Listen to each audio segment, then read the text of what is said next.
Officer Marcus Thompson sat in his police car, staring at the quiet streets of Riverside District. He was angry, very angry. This was supposed to be his night off, but here he was, working an extra shift because Officer Johnson called in sick. Again, Marcus had been a cop for 15 years. He thought he deserved better than this. Better than driving around rich neighborhoods where nothing ever happened. He wanted to be back in the downtown area, where the real action was, where he could show people who was boss. The radio crackled to life. All units, we have reports of suspicious activity on Oak Street. White sedan, license plate unknown. Marcus rolled his eyes. Probably just another false alarm. Rich people in this area called the police if they saw a leaf fall the wrong way. But orders were orders. He turned his car toward Oak Street. As he drove, Marcus thought about his day. It had started badly and gotten worse. His wife Sarah had been on his case again about his attitude. She said the neighbors were complaining about him. They said he was rude and mean. Marcus didn't care what they thought. He was a police officer. People should respect him. Then there was the meeting with Captain Rodriguez this morning. She had called him into her office to talk about complaints. Again. 3 complaints this month, she said, all from the same type of people. Marcus knew what she meant even if she didn't say it out loud. You need to watch your temper, Thompson, the captain had warned. I can't keep covering for you if you don't change. Marcus thought the captain was being unfair. He was just doing his job. If people didn't like how he did it, that was their problem. He had been protecting this city for 15 years. He deserved respect, not complaints. The truth was, Marcus had always been angry. Even as a child, he had a short temper. His father had been the same way. His father used to say that some people in this world needed to be kept in line, that it was the job of strong men to do it. When Marcus became a police officer, he thought he had found his calling. Finally, he had the power to make people listen. He had a badge and a gun. People had to do what he said. At first, everything went well. Marcus was tough but fair. He followed the rules and did his job right. His supervisors liked him. His fellow officers respected him. He even got a few awards for good police work. But something changed over the years. Maybe it was all the bad things he saw on the job. Maybe it was the stress of dealing with criminals every day. Or maybe it was something deeper inside him that had always been there, waiting to come out. Marcus started to see enemies everywhere. He began to think that certain types of people were automatically suspicious. He started treating traffic stops like military operations. He forgot that he was supposed to protect and serve all people, not just the ones who looked like him. The complaint started small. A woman said he was rude during a traffic stop. A man said Marcus used too much force during an arrest. A teenager said Marcus searched him for no good reason. Marcus didn't see these as real problems. He saw them as attacks on his authority. He thought people were trying to make him look bad because they didn't like police officers. He never stopped to think that maybe he really was doing something wrong. His partner, Officer Williams, tried to talk to him about it. Williams was a good cop who had been on the force for 10 years. He was black and he understood how important it was for police to treat everyone fairly. Marcus, you need to slow down, Williams had said after a particularly bad incident. You're going to get yourself in serious trouble if you keep this up. But Marcus didn't listen.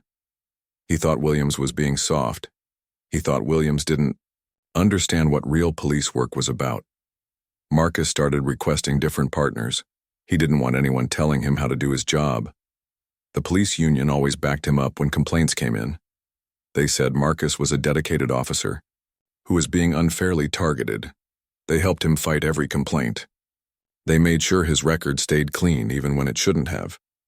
Marcus learned that he could get away with almost anything as long as he was careful. As long as there were no witnesses or cameras, it was his word against whoever was complaining. And people always believed the police officer. This made Marcus even bolder. He started pushing the limits more and more. He knew that Captain Rodriguez suspected something, but she could never prove anything. The union made sure of that. Tonight, Marcus was especially angry because he had been assigned to the Riverside District.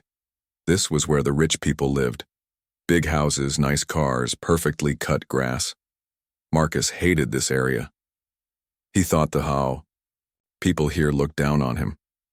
He thought they saw him as just a servant who was supposed to protect their perfect little world. The worst part was that this area was mostly quiet. There were hardly any real crimes here, no drug dealers to chase, no gang members to arrest, just rich people living their comfortable lives while Marcus drove around bored out of his mind. Marcus had grown up in a very different neighborhood. His family didn't have much money.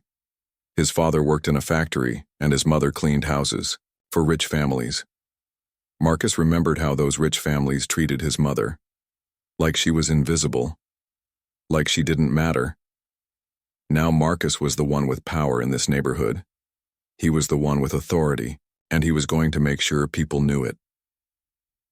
As he drove toward Oak Street, Marcus felt his anger growing. He was tired of being disrespected. He was tired of people questioning his authority. He was tired of complaints and meetings and having to explain himself all the time. Tonight was going to be different.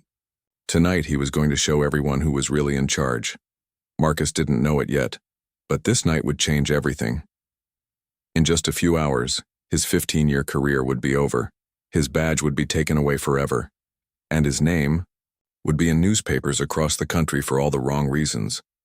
But right now, all Marcus knew was that he was angry, and he had a job to do. Judge Patricia Williams laughed as she walked out of Romano's restaurant with her two friends. It had been a wonderful evening. They had celebrated her friend Maria's promotion to head of the city's education department.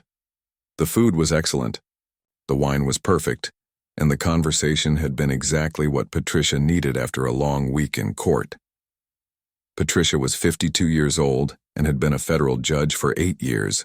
Before that, she had been a successful lawyer for 20 years. She had worked hard to get where she was, and she was proud of what she had accomplished. Growing up, Patricia never thought she would become a judge. Her family didn't have much money. Her father worked 2 jobs to support the family. Her mother cleaned offices at night to help pay the bills, but they always told Patricia that education was the key to a better life. Patricia believed them. She studied hard in school and got good grades. She won a scholarship to college, and then another scholarship to law school.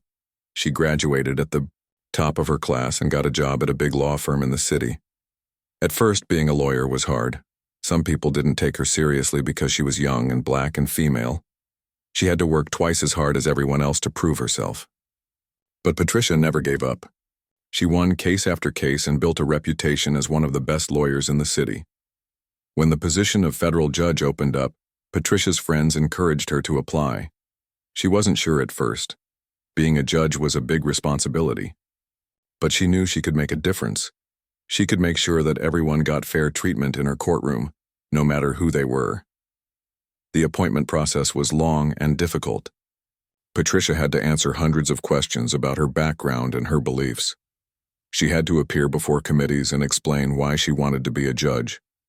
Some people tried to find reasons to disqualify her, but Patricia's record was spotless. When she finally got the appointment, Patricia was thrilled. She was one of only a few black female federal judges in the country. She knew that young people would look up to her as an example of what they could achieve.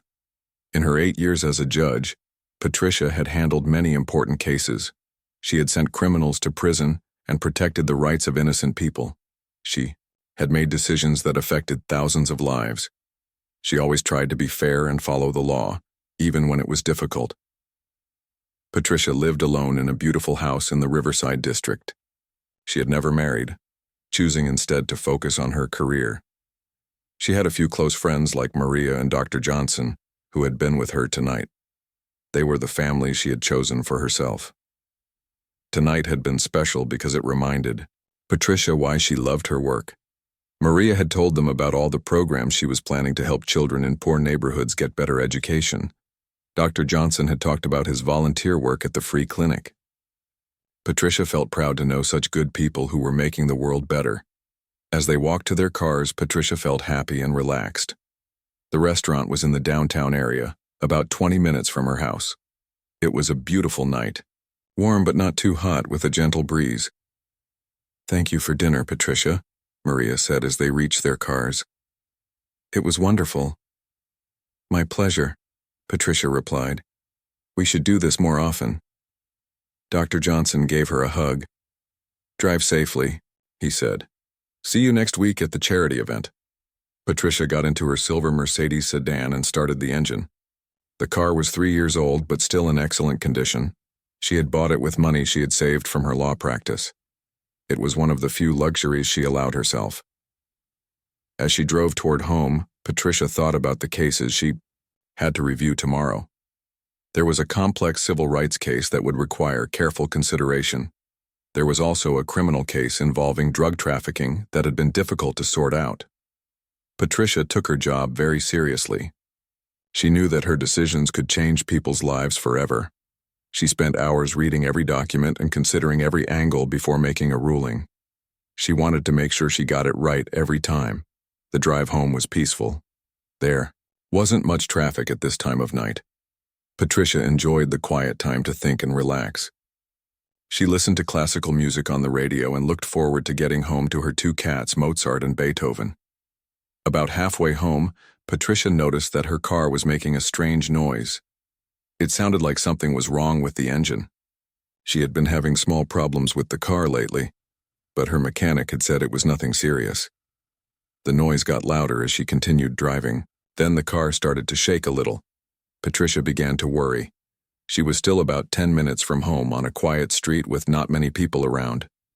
Suddenly the engine made a loud grinding sound, and the car began to slow down.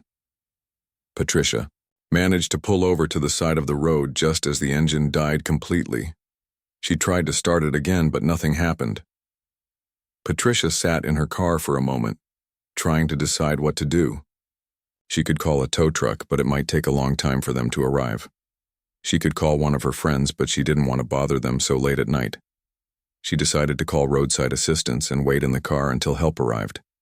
She got out of the car to check the engine, even though she didn't know much about cars. She opened the hood and looked inside, but everything looked normal to her. She could smell something burning, though, which made her think the problem was serious. Patricia got back in the car and called roadside assistance. The operator said it would be about 45 minutes before someone could come to help her. Patricia decided to wait outside the car since it was such a nice night. She stood next to her car, leaning against the door while she waited. The street was quiet and well lit. There were nice houses on both sides with big yards and tall trees. Patricia felt safe in this neighborhood. She had driven through here many times and never had any problems. While she waited, Patricia checked her phone for messages.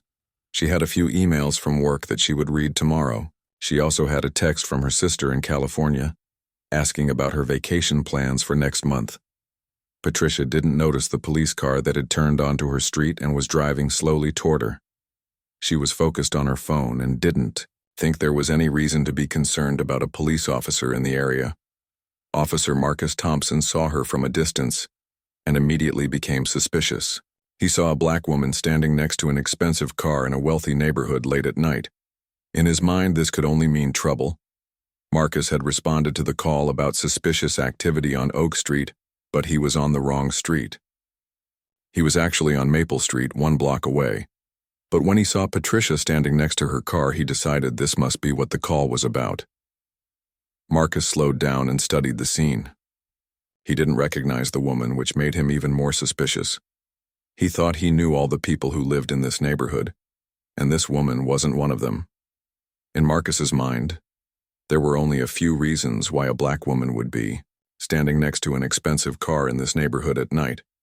None of them were good. He decided he needed to investigate. Patricia finally noticed the police car as it pulled up behind her car. She wasn't worried at first.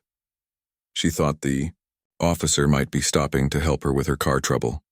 She had always had good relationships with police officers and never expected any problems. But as Officer Thompson got out of his car, Patricia could see from his body language that this wasn't going to be a friendly conversation. Something about the way he walked and the expression on his face made her feel uneasy. Patricia had no idea that her life was about to change forever. Officer Marcus Thompson stepped out of his police car with his hand already resting on his gun. He had made up his mind about this situation before he even spoke to the woman. In his 15 years as a cop, he thought he had learned to spot trouble from a mile away. Marcus walked toward Patricia with the swagger he had developed over the years. It was the walk of a man who believed he owned every street he patrolled. His jaw was set tight, and his eyes were cold. He had decided that this black woman next to this expensive car was up to no good. "Hey you," Marcus called out when he was still 20 feet away. His voice was loud and harsh. "What are you doing here?" Patricia looked up from her phone, surprised by the officer's aggressive tone. She had been hoping he would offer to help with her car trouble. Instead, he sounded like he thought she was a criminal. "Good evening, officer," Patricia said politely. "My car broke down, and I'm waiting for roadside assistance." Marcus came closer, his hand still on his weapon. He looked Patricia up and down with suspicion. She was well dressed in a nice business suit and jewelry. But in Marcus's mind, that only made her more suspicious. How could someone like her afford such nice things and such an expensive car? "Let me see some identification," Marcus demanded. He didn't ask politely. He didn't explain why he needed to see her ID. He just barked the order like Patricia was already under arrest. Patricia felt a chill run down her spine. She had heard stories from other black professionals about encounters like this, but she had never experienced it herself. She had always been treated with respect by police officers. But something about this officer was different. Something was very wrong. "Of course," Patricia said, trying to keep her voice calm and steady. "My identification is in my purse in the car." "Don't move," Marcus snapped. "Keep your hands where I can see them." Patricia froze. She realized that this officer saw her as a threat, not as a citizen who needed help. Her legal training kicked in, and she knew she needed to be very careful about every word and every movement. Marcus was getting more agitated by the second. In his mind, Patricia's calm behavior was suspicious. He thought innocent people should be nervous when police questioned them. Her composure made him think she was hiding something. "What's your name?" Marcus asked, moving even closer to Patricia. "My name is Patricia Williams," she answered clearly. "What are you doing in this neighborhood?" Marcus continued his interrogation. "As I said, officer, my car broke down. I was driving home when the engine died." Marcus looked at the Mercedes sedan with suspicion. The license plate was from this state, but he didn't recognize it. He should have run the plates through his computer to check if the car was stolen, but he was too focused on intimidating Patricia to follow proper procedure. "This your car?" Marcus asked, pointing at the Mercedes. "Yes, it is," Patricia replied. "You got any proof of that?" Patricia felt her heart rate increasing. This was not a normal traffic stop or a routine check. This officer was treating her like a criminal from the start. She knew she had to be careful, not to make any sudden movements that he might see as threatening. "The registration is in the glove compartment," Patricia said. "May I get it for you?" "I said don't move," Marcus shouted. His voice was getting louder and more aggressive. "Turn around and put your hands on the car." Patricia couldn't believe what she was hearing. She was being treated like a suspect in a crime, but she had done nothing wrong. She was a federal judge, a respected member of the community, but this officer was treating her like a common criminal. "Officer, I think there's been a misunderstanding," Patricia said, trying to remain calm. "I'm a federal judge. My identification is in my purse. If you'll let me get it, I can show you who I am." Marcus laughed, but it wasn't a friendly laugh. It was cruel and mocking. "Yeah, right. And I'm the President of the United States. Turn around and put your hands on the car. Now." Patricia realized that this situation was spinning out of control. The officer didn't believe her when she told him who she was. He had already decided she was lying about everything. She knew from her years in the legal system that some police officers had problems with racial bias, but she had never experienced it personally. "Officer, please listen to me," Patricia said, her voice still steady but with a hint of urgency. "I am Judge Patricia Williams of the Federal District Court.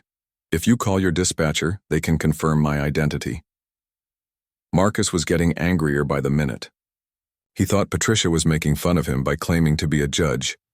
In his mind, there was no way this black woman could be a federal judge. He thought she was trying to con him with an elaborate lie.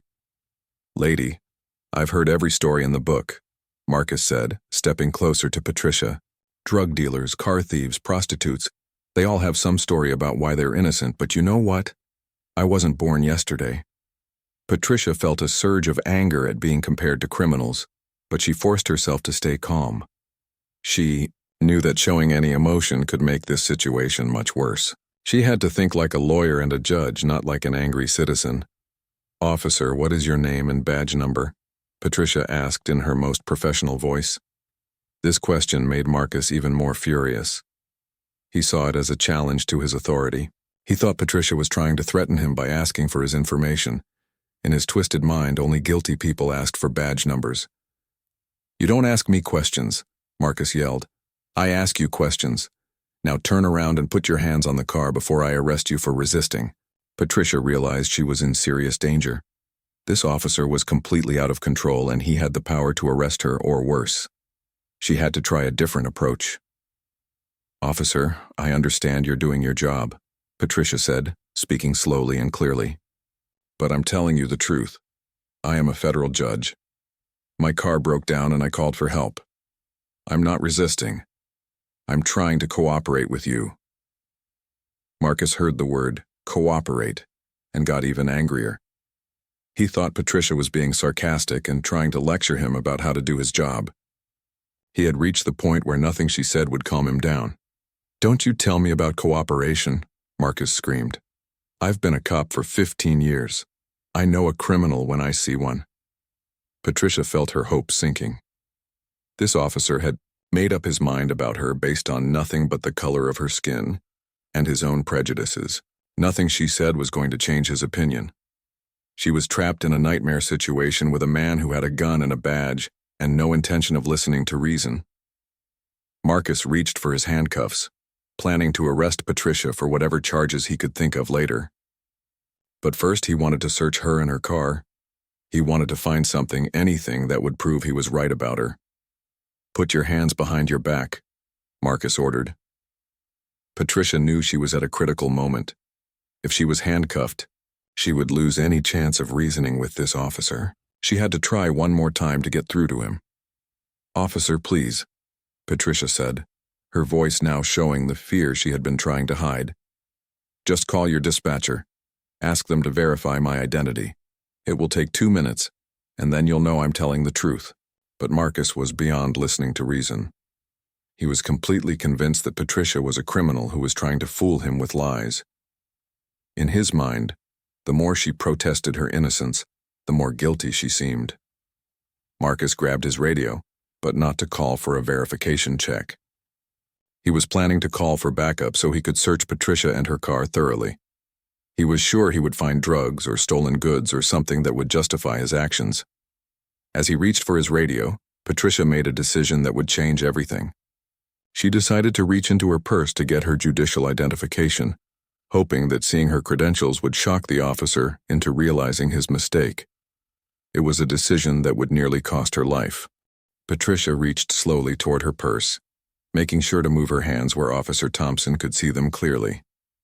She had handled many criminal cases as a judge, and she knew how quickly these situations could turn deadly. Every movement had to be careful and deliberate. "I'm going to get my identification," Patricia said in a clear, calm voice. "It's in my purse. I'm moving slowly so you can see what I'm doing." But Marcus Thompson was already past the point of rational thinking. When he saw Patricia's hand moving toward her purse, his mind immediately jumped to the worst possible conclusion. In his 15 years as a cop, he had been trained to watch for people reaching for weapons. His prejudice and anger had clouded his judgment so much that he couldn't see Patricia was just trying to cooperate. "Don't you move," Marcus screamed, his voice cracking with tension. "Keep your hands where I can see them." Patricia froze with her hand halfway to her purse. She could see the panic and rage in the officer's eyes. She realized that he was seeing her not as a person, but as some kind of threat that existed only in his own mind. "Officer, I'm just getting my identification, like you asked," Patricia said, speaking as calmly as she could manage. "I'm a federal judge. My credentials are right here in my purse." Marcus pulled out his gun. The moment seemed to happen in slow motion. Patricia watched in horror as the black metal weapon appeared in Marcus's hand. She had seen guns many times, in her courtroom when they were presented as evidence, but she had never had one pointed at her. The barrel looked enormous as it swung toward her chest.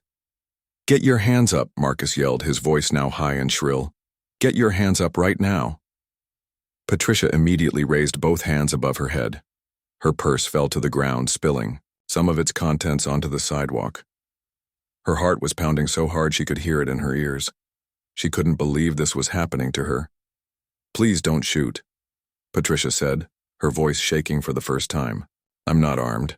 I'm not a threat to you." Marcus held the gun with both hands, pointing it directly at Patricia's chest. His hands were shaking slightly, but his finger was on the trigger. He was breathing heavily, and sweat was running down his face even though the night was cool. "You were reaching for a weapon," Marcus accused, his voice filled with rage and fear. "No," Patricia said firmly. "I was reaching for my identification. I'm a federal judge. My name is Patricia Williams. Please just call your dispatcher to verify who I am." Marcus looked at the items that had spilled from Patricia's purse. He could see a wallet, some keys, a cell phone, and what looked like an official ID card. But his mind was so clouded by prejudice and adrenaline that he couldn't think clearly. "That's fake," Marcus said, pointing at the ID card with his free hand while keeping the gun trained on Patricia. "You're trying to trick me with fake identification." Patricia couldn't believe what she was hearing. The ID card on the ground was her official federal court identification, complete with her photograph and the seal of the federal court system. It was one of the most secure forms of identification in the country. There was no way it could be fake. "Officer Thompson," Patricia said, reading his name tag. "That identification is real. I am really a federal judge. Please pick it up and look at it carefully." Marcus glanced down at the ID card but didn't move to pick it up. In his disturbed state of mind, he was convinced that Patricia was running some kind of elaborate con game. He thought she had fake documents prepared to trick police officers. "I've seen fake IDs before," Marcus said. "Drug dealers and thieves have all kinds of fake papers these days. You're not fooling me." Patricia realized that this officer was completely divorced from reality. No amount of evidence was going to convince him that she was telling the truth. His prejudice had created a wall in his mind that facts couldn't penetrate. "Officer Thompson, I am begging you to put the gun down," Patricia said. "I am not a criminal. I am a federal judge. I have done nothing wrong." Marcus kept the gun pointed at Patricia, but he was starting to feel uncertain.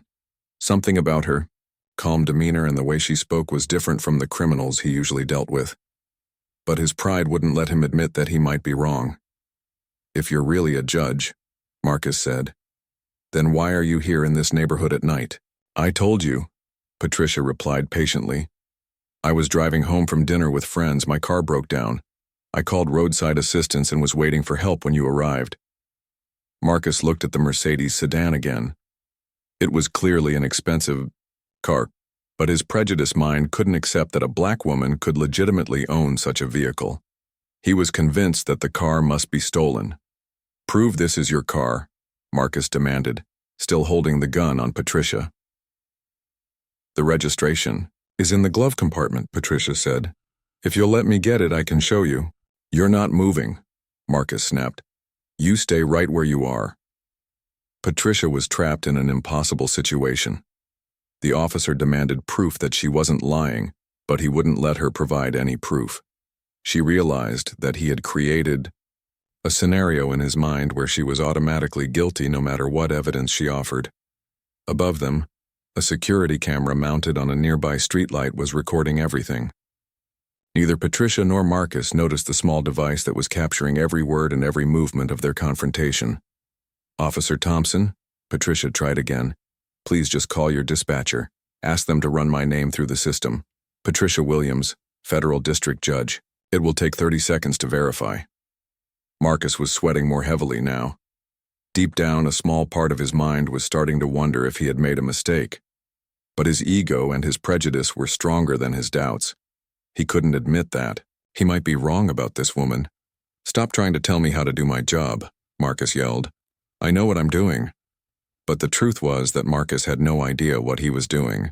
He had abandoned all proper police procedures the moment he decided Patricia was guilty based on her race. He hadn't run the license plates. He hadn't called for backup. He hadn't verified her story. He had just jumped straight to treating her like a dangerous criminal. Patricia could see that the officer was becoming more agitated, not less. She knew from her experience in criminal court that agitated people with guns made deadly mistakes. She had to try to calm him down somehow.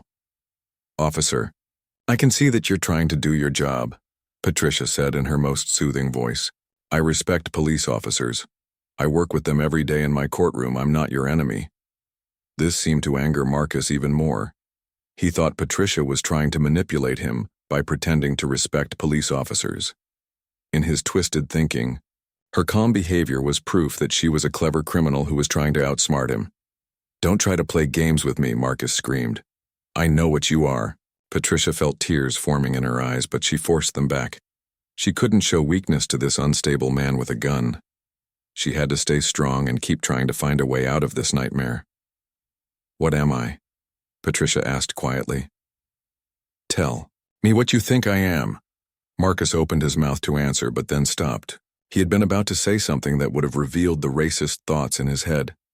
Even in his agitated state, some part of him knew that saying those words out loud would destroy his career. Instead, he just gripped his gun tighter and glared at Patricia with hatred and suspicion. A car was approaching in the distance, its headlights cutting through the darkness of the quiet street. Neither Patricia nor Marcus noticed it yet, but help was finally on the way. Dr. James Mitchell was driving home from Metro General Hospital after a long shift in the emergency room. He had been working for 14 hours straight, dealing with everything from heart attacks to car accident victims. He was tired, but he felt good about the lives he had helped save that day. James was a 45-year-old emergency room doctor who had been working at Metro General for 12 years. He was well respected by his colleagues and loved by his patients. He had chosen emergency medicine because he wanted to help people in their worst moments. James lived in the Riverside district, about 10 minutes from the hospital. He enjoyed the quiet drive home each night because it helped him unwind from the stress of his job. Usually the streets were empty at this time of night, and he could think about his family and his plans for the weekend. Tonight was different. As James turned onto Maple Street, he saw flashing police lights ahead. At first, he thought it might be a traffic accident. He slowed down to see if anyone needed medical help. That's when he saw something that made his blood run cold. A police officer was pointing a gun at a well-dressed black woman who had her hands raised above her head. The woman looked terrified, and the officer looked like he was completely out of control. James immediately recognized the woman. It was Judge Patricia Williams. He had met her several times at community events and charity fundraisers. She was one of the most respected people in the city. She was also a friend of his colleague, Dr. Sarah Chen, who often spoke about the judge's work helping disadvantaged children. James couldn't believe what he was seeing. Judge Williams was one of the most law-abiding people he knew. She was a federal judge, for crying out loud. Why was a police officer pointing a gun at her? James pulled his car over about 50 yards away from the scene. He could see that the situation was very dangerous. The police officer looked agitated and unstable. His gun was pointed directly at Judge Williams's chest and his hands were shaking. James had been in many emergency situations during his medical career, but this was different.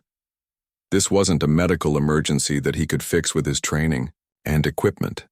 This was a police officer who seemed to have lost his mind, and an innocent woman whose life was in danger. James knew he had to do something, but he also knew he had to be careful. If he got out of his car and approached the scene, the unstable officer might see him as a threat and start shooting. James needed to help Judge Williams, but he couldn't risk making the situation worse. James pulled out his cell phone and started recording the confrontation. He made sure to capture the officer's face and badge number clearly. He also recorded Judge Williams with her hands up, showing that she was not threatening the officer in any way. While he was recording, James called 911. 911, what's your emergency? The dispatcher asked. This is Dr. James Mitchell, James said, speaking quietly so the officer wouldn't hear him. I'm on Maple Street in the Riverside district. There's a police officer pointing a gun at an unarmed civilian. The situation looks very dangerous. Can you give me the exact address? The dispatcher asked. James looked around for a street number. I'm near the intersection of Maple and Oak Street. The officer appears to be out of control. The civilian is a woman with her hands raised. She doesn't appear to be threatening anyone. Are you in a safe location? The dispatcher asked. Yes, I'm in my car about 50 yards away, James replied. But I'm very concerned about the safety of the woman. The officer looks extremely agitated. Units are being dispatched to your location, the dispatcher said. Please stay in your vehicle and continue to observe.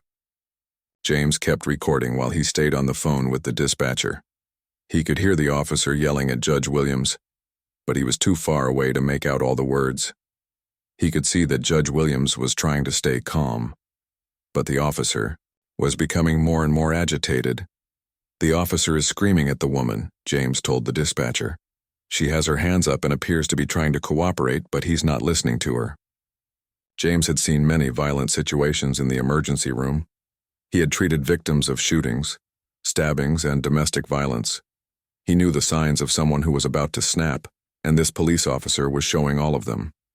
I think this officer might shoot her, James said urgently into the phone.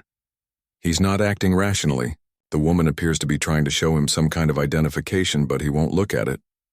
James could see Judge Williams' purse on the ground with some items spilled out. He could see what looked like an ID card lying on the sidewalk, but the officer wasn't paying any attention to it. The woman appears to be telling the officer who she is. James continued his narration to the dispatcher. There's an ID card on the ground, but the officer isn't looking at it. He just keeps pointing his gun at her. James felt helpless. He was a doctor, trained to save lives, but there was nothing he could do to help Judge Williams from where he was. If he tried to get closer, he might distract the officer and cause him to pull the trigger. James had been involved in community work for years. He knew Judge Williams by reputation as well as personally. She was known for her fairness, her intelligence, and her dedication to justice. She had mentored young lawyers and worked with programs to help at-risk youth. The idea that anyone would treat her like a criminal was outrageous. How long until backup arrives? James asked the dispatcher. Units should be there within minutes, the dispatcher replied. Please continue to stay back and observe. James watched as the confrontation continued. He could see that Judge Williams was trying to remain calm, but the stress was showing on her face. The officer was pacing back and forth, still pointing his gun at her. James had grown up in a middle-class white family in the suburbs. He had never personally experienced racial discrimination, but he wasn't naive about it. He had seen the effects of racism in his work at the hospital, where he treated victims of hate crimes and police brutality. This situation was exactly what civil rights advocates had been warning about for years. A police officer was treating an innocent black woman like a dangerous criminal simply because of the color of her skin and his own prejudices. James continued recording, making sure to capture every moment of the confrontation. He knew that this video might be the only thing that could protect Judge Williams if the situation went bad. Without video evidence, it would be the word of a police officer against the word of a civilian, and the police officer would probably be believed. The officer is still pointing his weapon at the woman, James reported to the dispatcher. She hasn't moved or made any threatening gestures. This is completely unjustified. James could hear sirens in the distance. Help was finally coming, but would it arrive in time? The officer looked like he was getting more unstable by the minute. James had seen people in psychotic breaks before, and this officer was showing similar signs. I can hear sirens approaching, James told the dispatcher. But I'm very concerned that this officer might do something before backup arrives. James kept his phone pointed at the scene, recording everything. He knew that whatever happened in the next few minutes, he would have evidence of it. He just hoped that evidence wouldn't include watching an innocent woman get shot by a police officer who had lost his mind. The sirens were getting louder. James could see flashing lights approaching from the other end of the street. Help was almost there, but every second felt like an eternity. James prayed that Judge Williams would survive the next few minutes. He prayed that someone would arrive who could talk sense into the out-of-control officer. And he prayed that the video he was recording would never be needed as evidence in a murder trial. Sergeant Lisa Rodriguez heard the urgent dispatch call while she was finishing paperwork at the station. A civilian was reporting an officer pointing a gun at an unarmed woman. The caller said the situation looked dangerous, and the officer appeared, out of control. Lisa had been a police officer for 18 years and a sergeant for the last 5. She had handled hundreds of emergency calls, but something about this one made her stomach clench with worry. An officer pointing a gun at an unarmed civilian could only mean one of two things. Either there was a serious threat, or something had gone very wrong. Lisa knew every officer in her district. She also knew that Officer Marcus Thompson had been assigned to patrol the Riverside area tonight. She had been concerned about Marcus for months. There had been too many complaints, too many incidents where his judgment seemed questionable. Lisa grabbed her radio and responded to the call immediately. Unit 47 responding to Maple Street, ETA 3 minutes. As she drove toward the scene with lights and sirens, Lisa thought about her last conversation with Marcus. She had tried to mentor him, to help him understand that police work had changed since he started 15 years ago. But Marcus had resented her advice. He thought she was being too soft on criminals. Lisa had worked hard to build trust between the police and the community. She had grown up in this city, and she knew that good policing required the support of all citizens regardless of their race or background. She had seen what happened in other cities where police departments lost the trust of their communities. As Lisa turned onto Maple Street, she could see the flashing lights of Marcus's patrol car ahead. She could also see 2 figures in the street, Marcus with his gun drawn and a woman with her hands raised. Even from a distance, Lisa could tell that something was very wrong. Lisa parked her car and got out carefully. She kept her hands visible and moved slowly toward the scene. She could see that Marcus was extremely agitated and she didn't want to startle him into doing something dangerous. "Thompson," Lisa called out in a calm, clear voice. "It's Sergeant Rodriguez. What's the situation?" Marcus turned his head slightly, but kept his gun pointed at Patricia. "Sergeant, this woman was acting suspicious near this vehicle. She won't cooperate with my investigation." Lisa could see immediately that Marcus's version of events didn't match what she was observing. The woman had her hands raised and appeared to be completely cooperative. There was no sign of any threat or resistance. As Lisa got closer, she recognized the woman. It was Judge Patricia Williams. Lisa had met the judge several times at community meetings and police community events. Judge Williams was one of the most respected people in the city. Lisa felt her heart sink. This was exactly the kind of incident that could destroy everything she had worked for in building community trust. Marcus was pointing a gun at a federal judge, and he clearly had no idea who she was. "Thompson, lower your weapon," Lisa said, firmly. "I know this woman. She's Judge Patricia Williams from the federal court." Marcus shook his head violently. "No, Sergeant. She's lying. She claims to be some kind of judge, but I know that's not true. Look at her. There's no way she's a judge." Lisa felt sick when she heard Marcus's words. She could hear the racial prejudice in his voice, even if he wasn't saying it directly. He couldn't believe that a black woman could be a federal judge. "Thompson, I'm ordering you to lower your weapon right now," Lisa said, using her authority as his supervisor. "That woman is exactly who she says she is." Patricia spoke for the first time since Lisa arrived. "Sergeant Rodriguez, thank you for coming.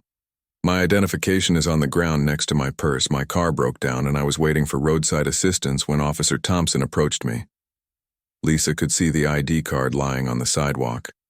Even from several feet away, she could see the official seal of the federal court system. There was no question that it was genuine. "Thompson, look at the identification on the ground," Lisa ordered. "That's a federal court ID.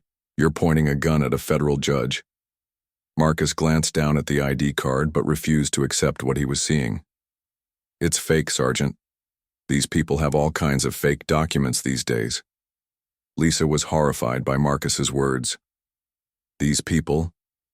She couldn't believe that one of her officers was making such openly racist statements. She knew that Marcus had problems, but she hadn't realized how deep his prejudice ran. "Judge Williams, I apologize for this situation," Lisa said, speaking directly to Patricia. "Are you injured? Do you need medical attention?" "I'm not injured," Patricia replied, her voice steady but strained. "But I would very much like Officer Thompson to put his gun away." Lisa turned back to Marcus with anger in her voice. "Thompson, holster your weapon immediately. That's a direct order from your supervisor." Marcus was sweating heavily and breathing hard.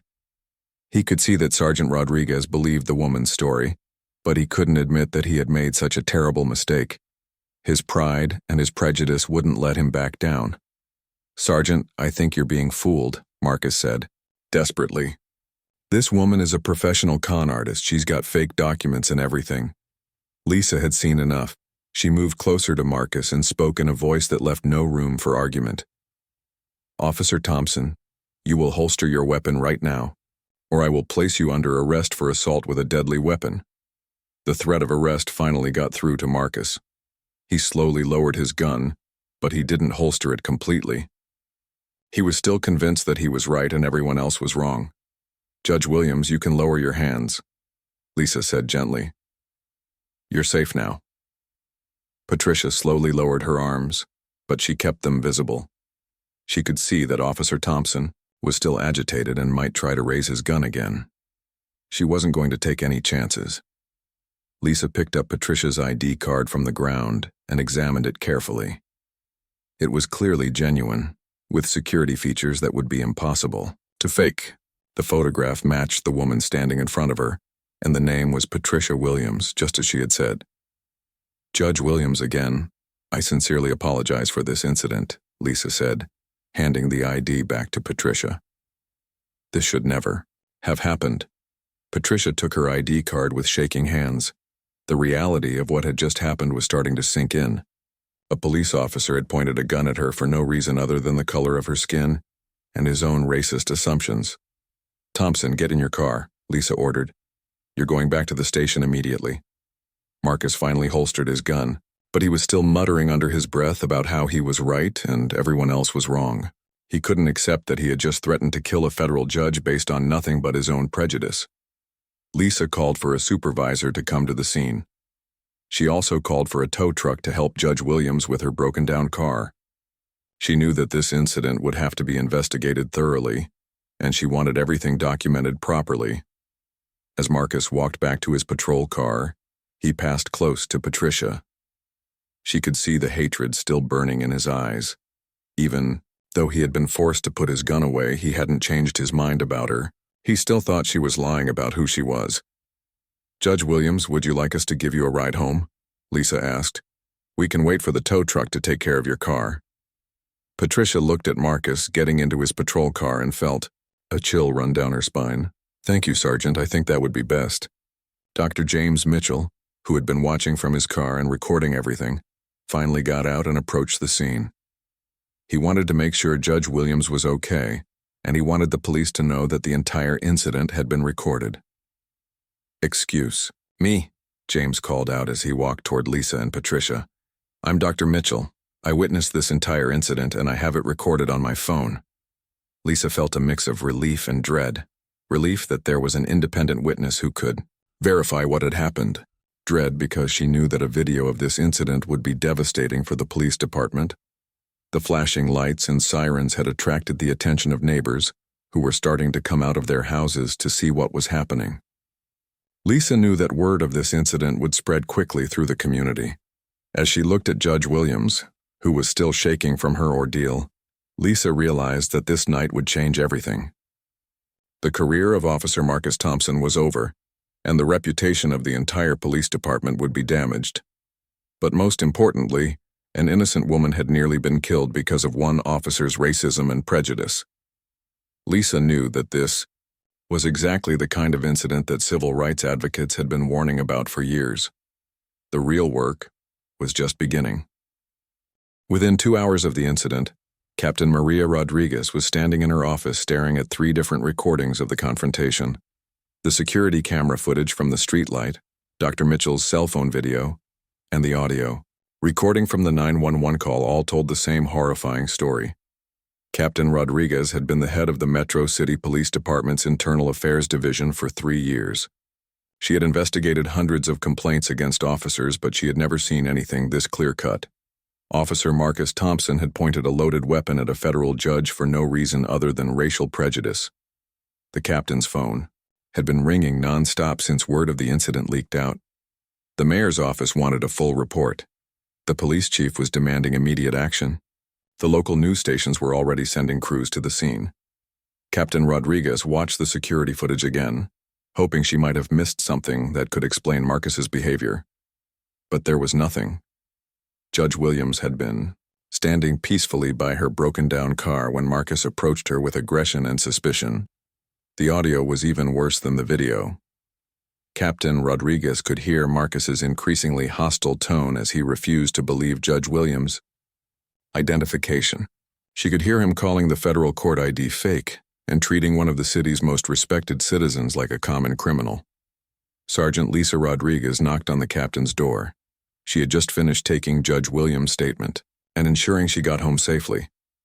"Come in, Sergeant," Captain Rodriguez said. "How is Judge Williams?"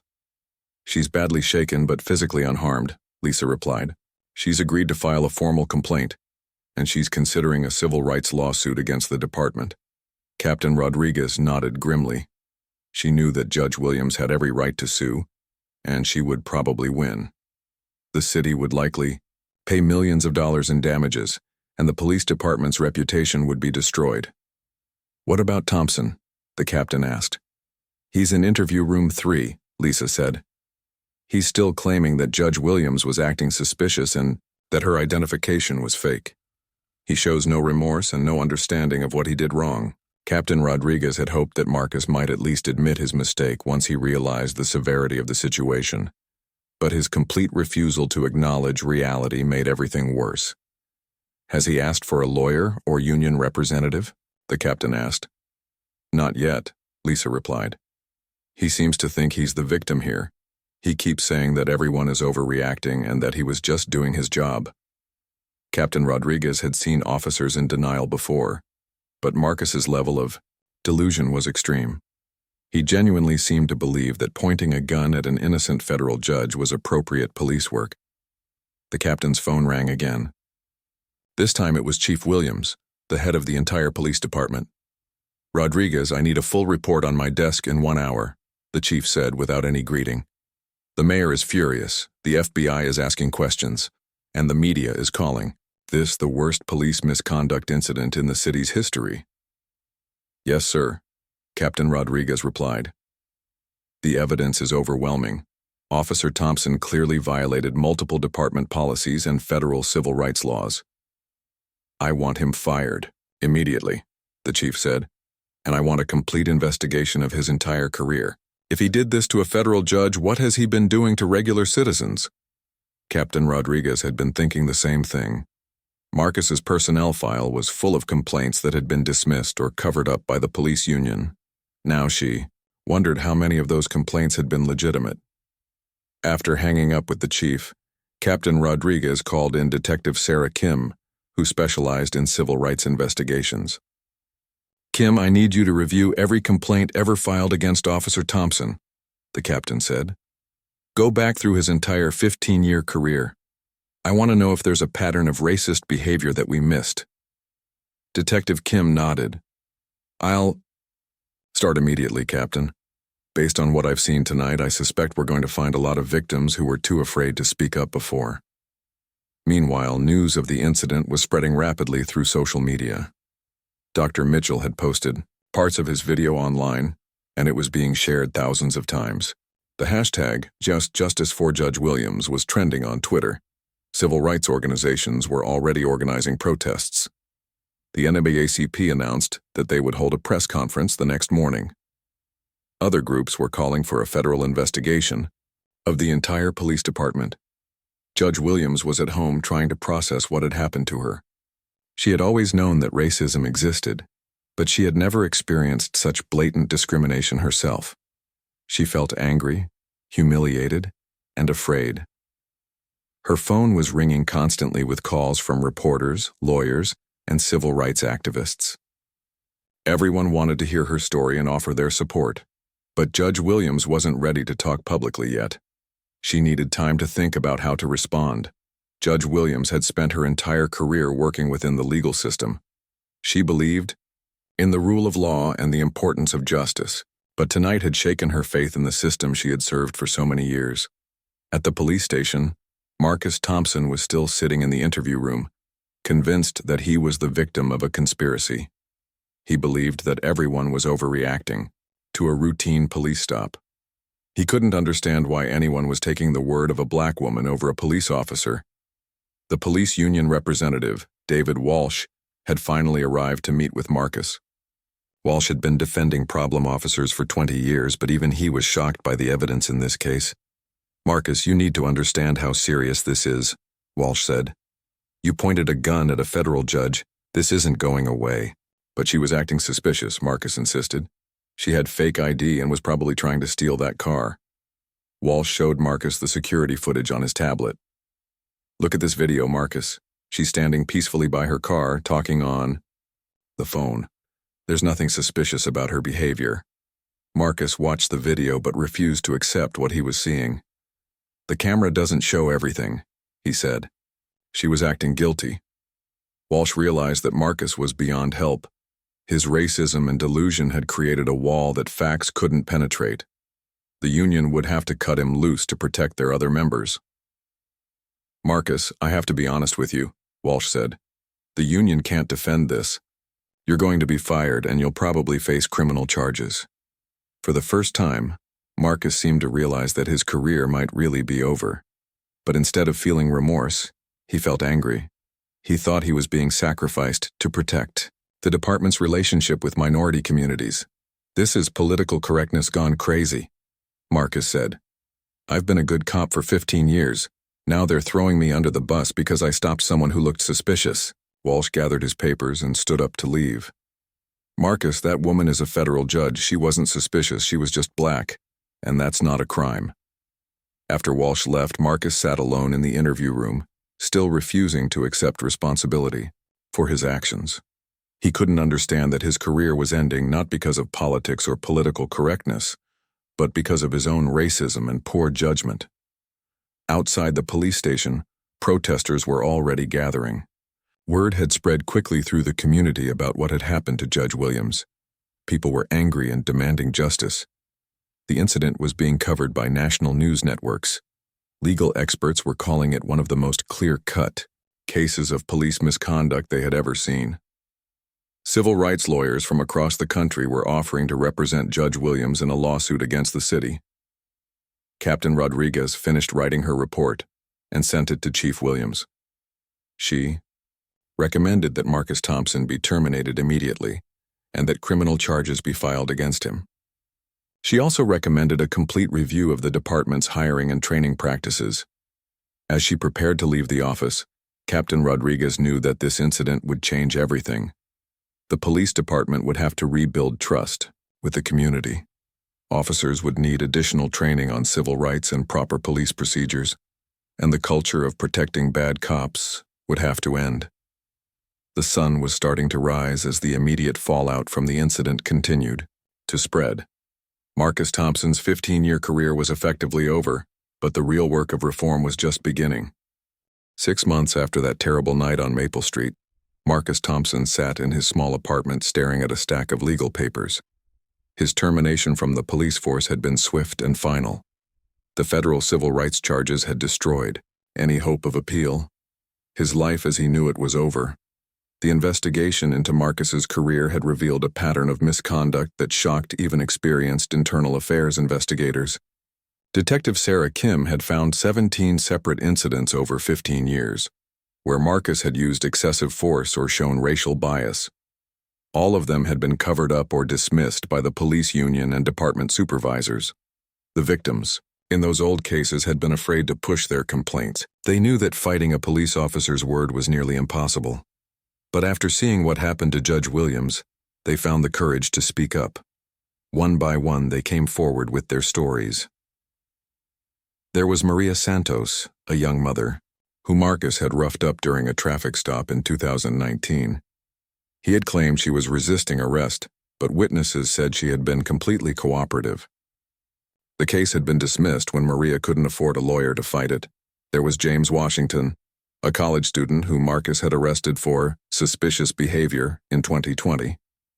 James had been walking home from his job at a restaurant when Marcus decided he looked like a drug dealer. James spent a night in jail before the charges were dropped, but the arrest record had cost him his job. There was elderly Robert Chen, who Marcus had shoved to the ground during a neighborhood dispute in 2018. Mr. Chen had suffered a broken wrist, but Marcus claimed the old man had threatened him. The incident report had been filed away and forgotten. 17 victims. 17 people whose lives had been damaged by Marcus's racism and abuse of power. And those were just the ones who had filed official complaints. Detective Kim suspected there were many more who had never reported what happened to them. The FBI had taken over the investigation and filed federal civil rights charges against Marcus. The evidence was overwhelming. The video footage of his confrontation with Judge Williams, combined with the pattern of past misconduct, made conviction almost certain. Marcus's lawyer had advised him to take a plea deal. If he admitted guilt and apologized publicly, he might avoid prison time. But Marcus refused. He still believed he had done nothing wrong. He still thought he was the victim of a conspiracy to destroy good police officers. The trial had been a disaster for Marcus. Dr. Mitchell testified about what he had witnessed. Sergeant Rodriguez testified about Marcus's refusal to follow orders.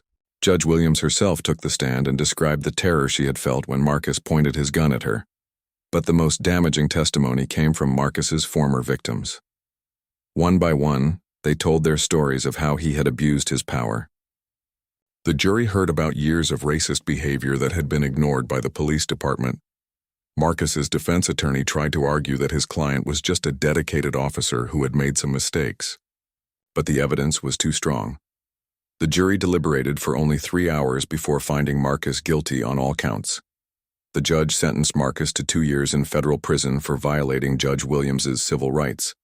He also ordered him to pay $50,000 in damages and perform 500 hours of community service after his release. Marcus had served 8 months of his sentence so far. Prison had been a nightmare for him. Other inmates didn't like corrupt cops, and Marcus had been attacked twice. He spent most of his time in protective custody, isolated from the general population. The police union had abandoned him completely. After initially trying to defend him, they realized that his case was indefensible. The video evidence was too clear, and the pattern of misconduct was too obvious. They cut him loose to protect their other members. Marcus's wife, Sarah, had divorced him 6 months after his arrest. She had tried to stand by him at first, but his complete refusal to accept responsibility had destroyed their marriage. She couldn't stay with a man who showed no remorse for threatening an innocent woman's life. Their 2 children, ages 12 and 14, were living with Sarah and had changed their last name. They were embarrassed and ashamed of what their father had done. Marcus was allowed 1 phone call per week, but his children refused to talk to him. The city had paid Judge Williams $3.2 million to settle her civil rights lawsuit. The money couldn't undo the trauma she had experienced, but it sent a message that police misconduct would have serious consequences. Judge Williams had used the incident to become a powerful advocate for police reform. She had testified before Congress about the need for better training and accountability in law enforcement. She had also established a foundation to help victims of police misconduct get legal representation. The Metro City Police Department had undergone massive changes. After the incident, Chief Williams had implemented new training programs focused on civil rights and de-escalation. Officers were now required to wear body cameras at all times. The department had also hired a civilian oversight board to investigate complaints. Captain Rodriguez had been promoted to deputy chief and put in charge of community relations. She had worked tirelessly to rebuild trust between the police and minority communities. It was a slow process, but progress was being made. Sergeant Lisa Rodriguez had been commended for her quick action in diffusing the situation. She had been promoted to lieutenant and put in charge of training new officers. She made sure that every Recruit learned about the Thompson case and understood the importance of treating all citizens with respect. Dr. Mitchell had become an activist for police accountability. His video of the incident had been viewed millions of times and had sparked national conversations about racism in law enforcement. He continued to speak at conferences and community meetings about the importance of being a witness to injustice. The 17 victims from Marcus's past cases had all received settlements from the city. Many of them had used the money to rebuild their lives and pursue education or business opportunities that Marcus's actions had previously denied them. Marcus himself remained defiant, even in prison. He spent his days writing letters to conservative websites and radio shows, claiming that he was the victim of a witch hunt against police officers. He refused to participate in counseling programs or anger management classes. His fellow inmates had nicknamed him Judge as a cruel joke about the incident that had destroyed his career. Marcus hated the nickname, but there was nothing he could do about it. In prison, he had no power and no authority. He was just another inmate serving time for his crimes. When Marcus was finally released from prison after serving 18 months, he found a world that had moved on without him. His police pension had been revoked. His law enforcement certification had been permanently canceled. He was unemployable in any job that required a background check. Marcus took a job washing dishes at a truck stop diner on the outskirts of the UR city. It was minimum wage work that barely paid his rent. His co-workers didn't know about his past, and he intended to keep it that way. But Marcus's story followed him everywhere he went. A simple internet search of his name brought up hundreds of articles about the incident with Judge Williams. He could never escape what he had done that night on Maple Street. Years later, Marcus would sometimes drive past the street where his career had ended. The security camera was still there, still recording everything that happened below. Every time he saw it, Marcus was reminded of the moment when his prejudice and hatred had finally caught up with him. Judge Williams continued to serve on the federal bench with distinction. She had received dozens of awards for her work on civil rights and police reform. She often spoke about the night Marcus Thompson pointed a gun at her, but she always ended her speeches with a message of hope. She believed that people could change and that society could become more just. The badge that Marcus had worn with such misplaced pride for 15 years had been melted down and recycled. It would never again be a symbol of authority for someone who abused that power. The end of Marcus Thompson's career had marked the beginning of real reform in the Metro City Police Department. Sometimes justice takes time, but on that night when a racist cop aimed his gun at a federal judge, justice was swift and complete. The badge that Marcus thought gave him the right to terrorize innocent people was gone forever, along with the career he had built on hatred and prejudice. In the end, Marcus Thompson learned that in America, no one is above the law, not even those who are supposed to enforce it.